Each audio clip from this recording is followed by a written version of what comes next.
لله رب العالمين والعاقبة للمتقين والصلاة والسلام على سيد الأنبياء والمرسلين أما بعد فأعوذ بالله من الشيطان الرجيم بسم الله الرحمن الرحيم قال النبي صلى الله تعالى عليه وسلم خيركم من تعلم القرآن وعلمه صدق رسول الله صلی اللہ تعالی علیہ وسلم۔ معزز مکرم مبلغ نظام حافظ دانش صاحب قبلہ، سید رضوان صاحب، حافظ خلیل صاحب، قاری تنویر صاحب، حاضرین خاص، السلام علیکم ورحمۃ اللہ وبرکاتہ۔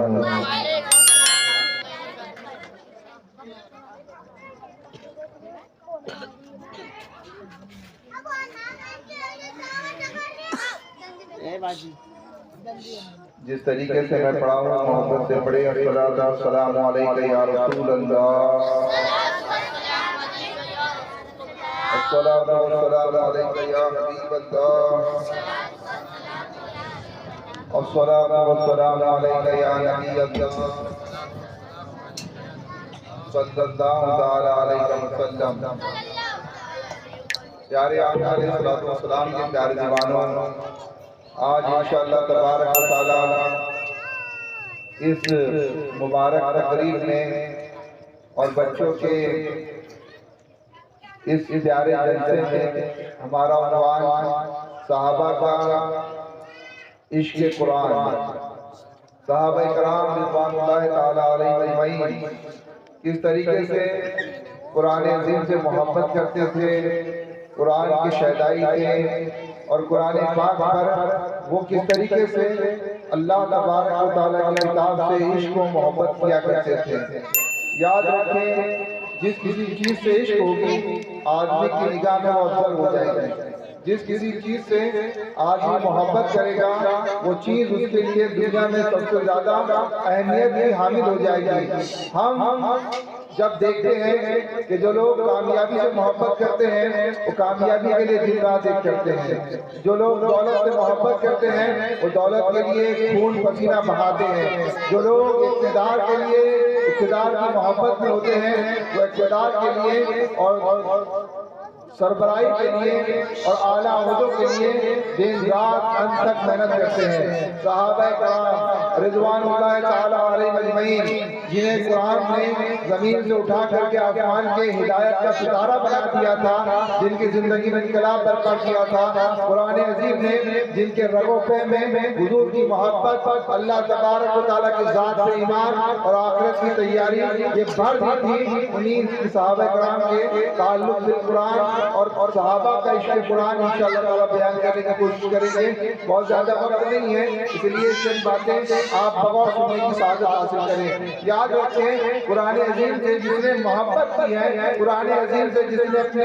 آپ کو وابستہ کیا ہے، اور قرآن عظیم کو جس کسی نے تھاما ہے، اللہ تبارک و تعالیٰ نے اس انسان کو زمین سے اٹھا کر کے آسمان کی بلندی عطا فرما دی ہے، اس انسان کے سر سے اللہ نے تاج کرامت رکھ دیا ہے، اس انسان کو اللہ تبارک و تعالیٰ نے ہدایت کی راہ عطا فرمائی ہے۔ میرے پیارے آقا علیہ السلام کے پیارے جوانوں، یاد رکھیں، اور کتابیں جو ہیں وہ پڑھی جاتی ہے، اس سے آدمی جو ہے وہ جذبات حاصل کرتا ہے، اور کتابیں جتنی دنیا میں ہیں ان کتابوں کو لوگ ذوق کے مارے، شوق کے مارے، انٹرٹینمنٹ کے لیے پڑھتے ہیں، لیکن قرآن ایک ایسی زندگی کی کتاب ہے، یہ صرف کتاب نہیں ہے، یہ محض اس سے کہانیوں کا مجموعہ نہیں ہے، یہ محض صرف پڑھنے اور تفریح حاصل کرنے کے لیے نہیں ہے، بلکہ قرآن انقلاب کی کتاب ہے، قرآن زندگی کی کتاب ہے، قرآن دستور عمل ہے، قرآن ہماری زندگی کا پورا سسٹم ہے۔ ہم جوان کیسے ہو، ہماری نگاہیں کیا دیکھیں، ہماری زبان کیا بولے، ہمارا دل کیا سوچے، ہمارے دماغ کے اندر کیا کیا منصوبے ہونے چاہیے،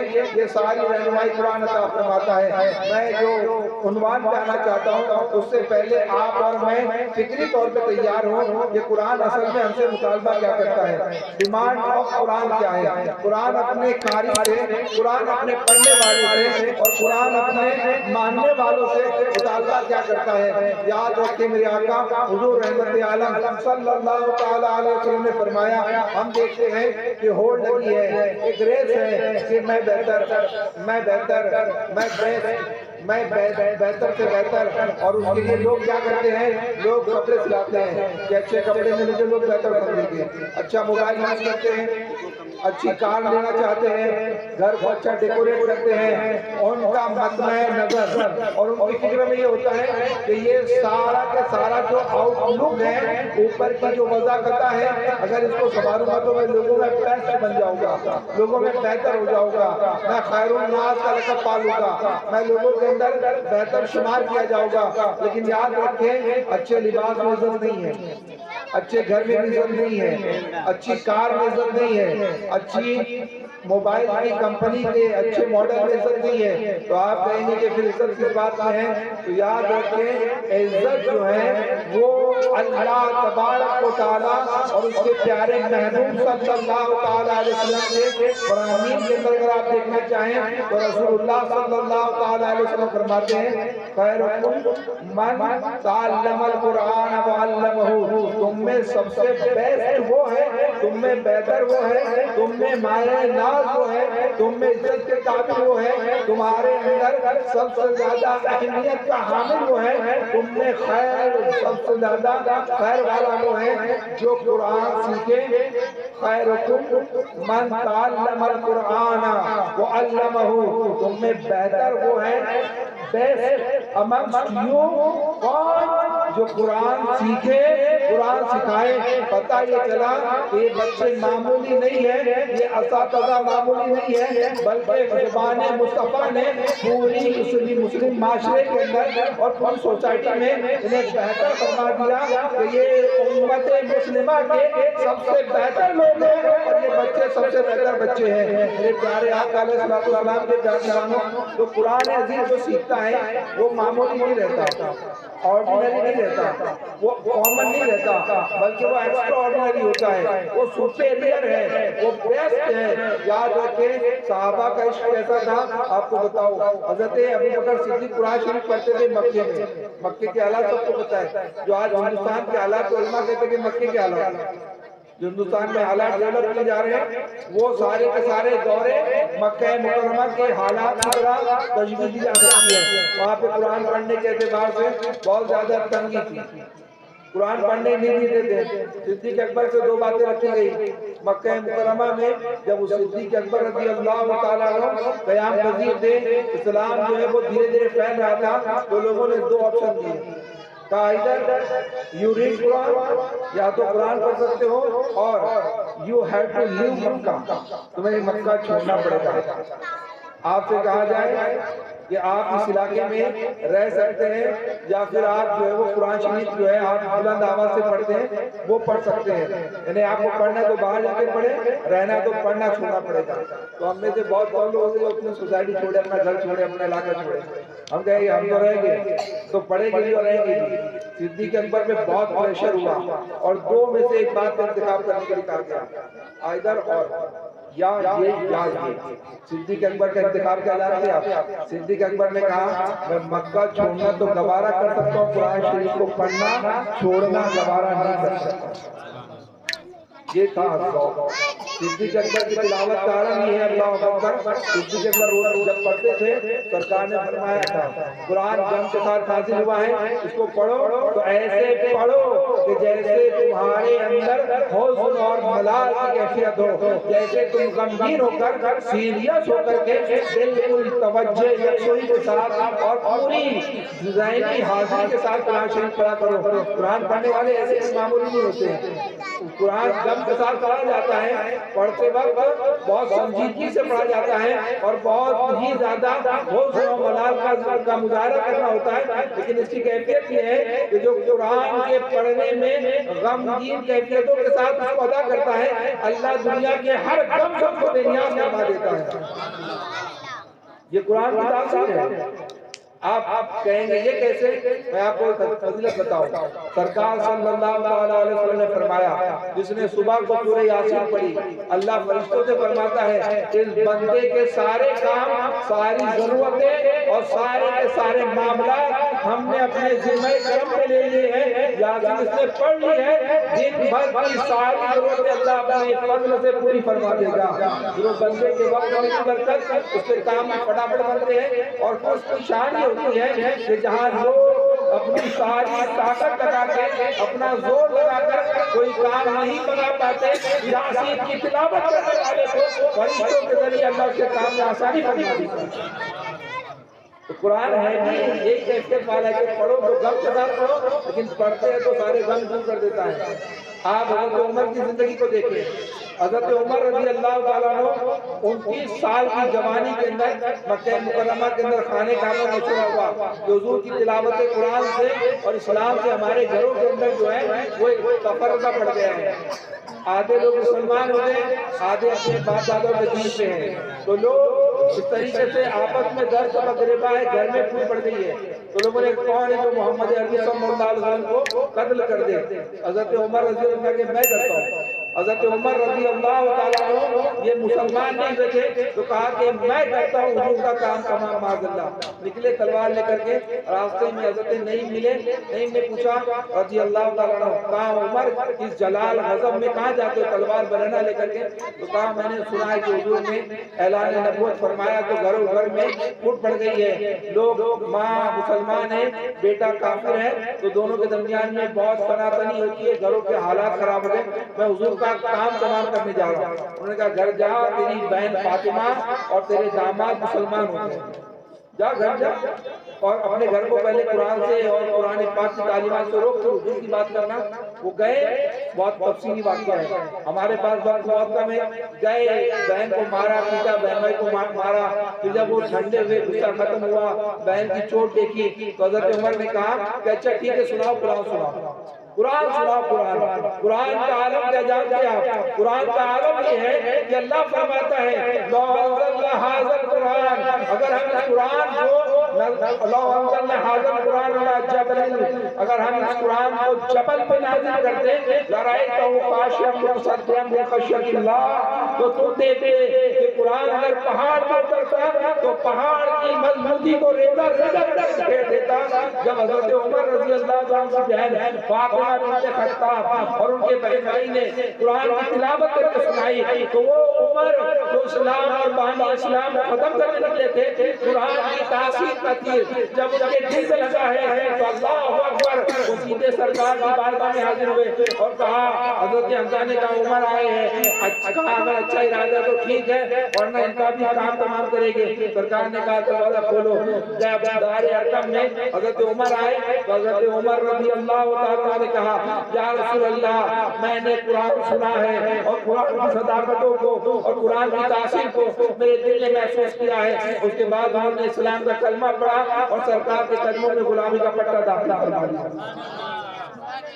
عثمان غنی 82 سال کے عثمان غنی ہے. شہادت کے دن ان کا آخری عمل قرآن شریف کی تلاوت تھا. جب بلوائی مصر کے باغی گروہ نے ان کے چھت پر 40 دن کے گھیرے کے بعد حملہ کیا چھت سے داخل ہوئے تو وہ قرآن شریف پڑھ رہے تھے. قرآن شریف پڑھتے وقت ان کی انگلیاں شہید ہوئی ان کو شہید کر دیا گیا. قرآن پاک پر اللہ اکبر آخری جو کام تھا ان کا قرآن شریف تھا. آپ تراویح میں پڑھتے ہو نا جان القرآن کامل حیا والکار. یہ عثمان غنی ہے جن کے جمع کرنے پہ اللہ پاک نے قرآن عظیم کو پوری امت سے جمع فرما دیا ہے.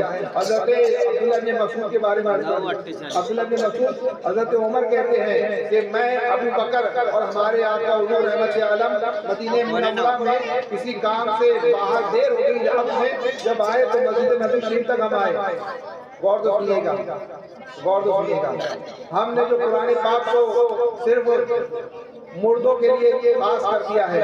تخصیص قرآن صرف میتوں پہ تخصیص قرآن صرف دکانوں پہ تخصیص قرآن صرف بلاؤ سے بچانے کے لیے کیا پڑھا رہا ہے سورہ بقرہ کیوں پڑھ رہا ہے؟ اس لیے کہ ہمارے گھروں میں ایسے لگتا ہے کسی نے جادو کر دیا ہے. میں نے آج تک سب کے ساتھ سب کے سامنے کرتا ہوں آج تک کسی سورہ بقرہ پڑھانے والے کو اس لیے سورہ بقرہ پڑھاتے ہوئے نہیں دیکھا کہ وہ یہ کہے کہ حافظ دانش صاحب یہ آپ ہمارے گھر 40 دن آئے اور 40 دن سورہ بقرہ پڑھے، اور ایک آرزو ہے کہ ہمارے گھر کیا بچہ نمازی بن جائے، اس لیے آپ سورہ بقرہ کی تلاوت کریں۔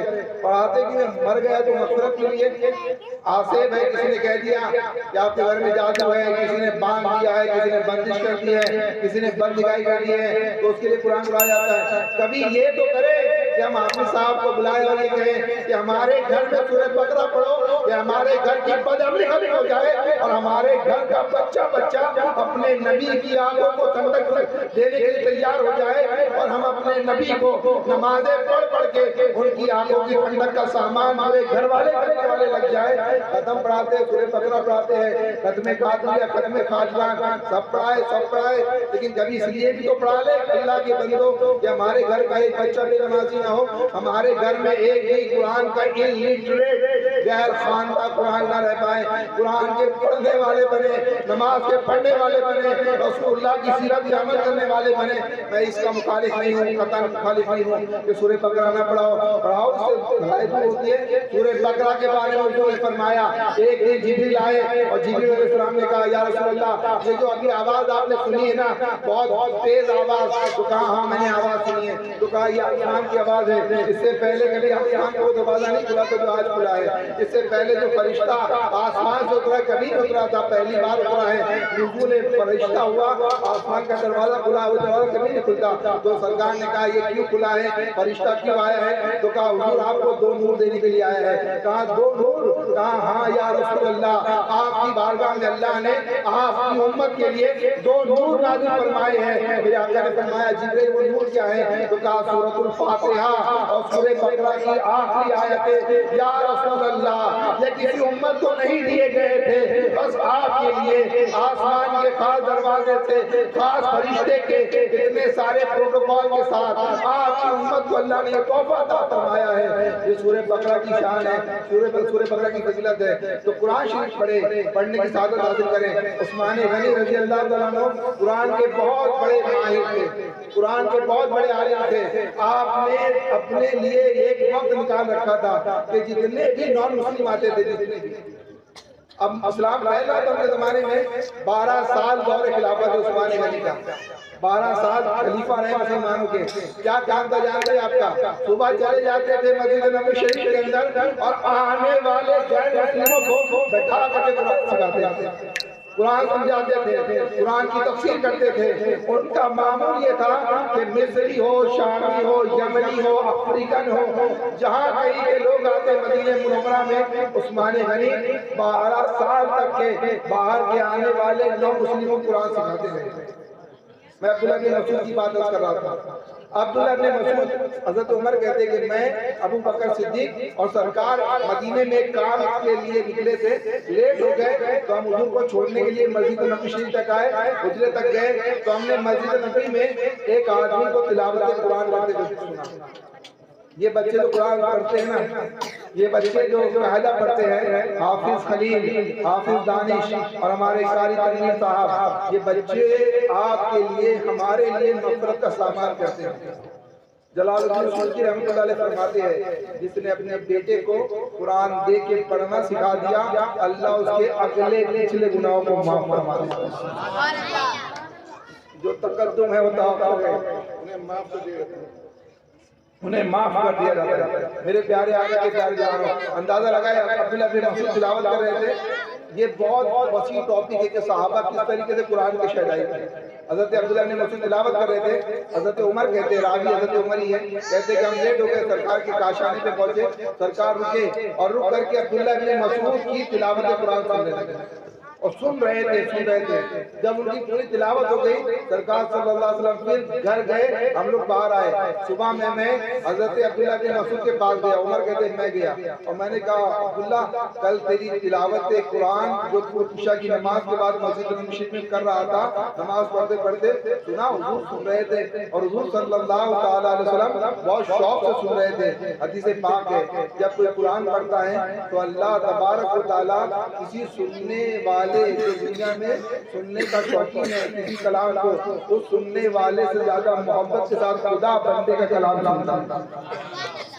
مجھے بات اور یہ سیاستہ کی روایت، کوئی قرآن پڑھتا ہے نا تو کسی شوقین سننے والے سے زیادہ محبت سے اللہ اس قرآن پڑھنے والے کی آواز کو سنتا ہے۔ جو خدا سن رہا ہو، جس کا کلام پڑھنے کی تعلق حضرت ابو بکر صدیق رضی اللہ عنہ نے، حضرت عمر نے سرکار کے ساتھ عبداللہ بن مسعود کی تلاوت سنی۔ صبح میں حضرت عمر گئے اور عمر نے جا کر کے کہا کہ عبداللہ بن مسعود حضور تیری تلاوت سننے کے لیے رکے گئے، تو کہا حضور نے سنا؟ کہا ہاں سنا۔ کہا سرکار صلی اللہ علیہ وسلم نے کیا فرمایا؟ کہا کہ سنتے رہیں اور تلاوت تیری سن کر کے سرکار صلی اللہ علیہ وسلم جب تک ختم نہیں ہوئی، جب تک کہ ٹھہرے رہے اور سن کر کے پھر تشریف لے گئے۔ عبداللہ بن مسعود کہتے ہیں عمر یہ بات مجھے ابو بکر صدیق نے صبح فجر سے پہلے ہی بتا دی ہے، یہ بات مجھے معلوم ہو گئی ہے۔ حضرت عبداللہ بن مسعود کہتے ہیں کہ اللہ اکبر، اگر مجھے پتا ہوتا کہ سرکار سن رہے ہیں، سرکار میری تلاوت کو سننے کے لیے رکے ہوئے، تو میں اور مدین کر کر کے سناتا، میں اور اس کو سجا سجا کے پڑھتا۔ پیارے آقا علیہ السلام کے پیارے دیوانوں، یہ جو مدرسہ آپ نے قائم کر رکھا ہے، یہ ایسا عمل ہے کہ قبر میں ہم چلے جائیں گے، مدرسہ باقی رہے گا، اللہ ثواب عطا فرمائے گا۔ بچے پڑھیں گے، اللہ ثواب عطا فرمائے گا۔ بچے آگے پڑھائیں گے، اللہ ثواب عطا فرمائے گا۔ جو استاد کر رہے یا نہ رہے، ان کے شاگرد ہوں گے، ان کے تلامذہ ہوں گے، ان کے تلامذہ ہوں گے، جب تک یہ سلسلہ جاری ہوگا اللہ ان کو پڑھانے والوں کو ثواب عطا فرمائے گا۔ اس کا بھرپور آپ کو خیال رکھنا ہے، بھرپور تعاون کرنا ہے۔ ماہ رمضان آئے گا، ماہ سیام کے اندر جہاں ہم دوسروں کو مضبوط کرتے ہیں، وہ اپنی مدارس تعلیمہ ساتھیہ کو مضبوط کریں، ان علماء کو مضبوط کریں، ان کے درس پاک بنے، قرآن کی حمایت میں آگے آئے۔ اللہ پاک ہم سب کو عمل کی توفیق عطا فرمائے، ہم سب کو خادم قرآن بننے کی سعادت عطا فرمائے۔ مجھے ساتھیوں نے بہت ساری باتیں کہی تھی، لیکن ہماری ٹرین ہے اور پھر کل 26 جنوری کے کئی سارے پروگرامات ہیں، اس لیے یہاں سے جانا ہی ہوگا، جلدی جانے کی کوشش ہے۔ اس لیے کبھی پھر انشاءاللہ تعالی حافظ آپ بلائیں گے تو اس عنوان کو پھیلا کے بیان کریں گے، اور اللہ نے چاہا زندگی باقی رہی تو پھر انشاءاللہ ملاقات ہوگی۔ اللہ تبارک و تعالی ہم سب کی خطاؤں کو معاف فرمائے، لفظی کے خطاؤں کو اللہ اس کے حبیب کے صدقے میں معاف فرما دیں۔ استغفر اللہ رب العزت ذنبی واتوب الیہ، لا الہ الا اللہ محمد رسول اللہ۔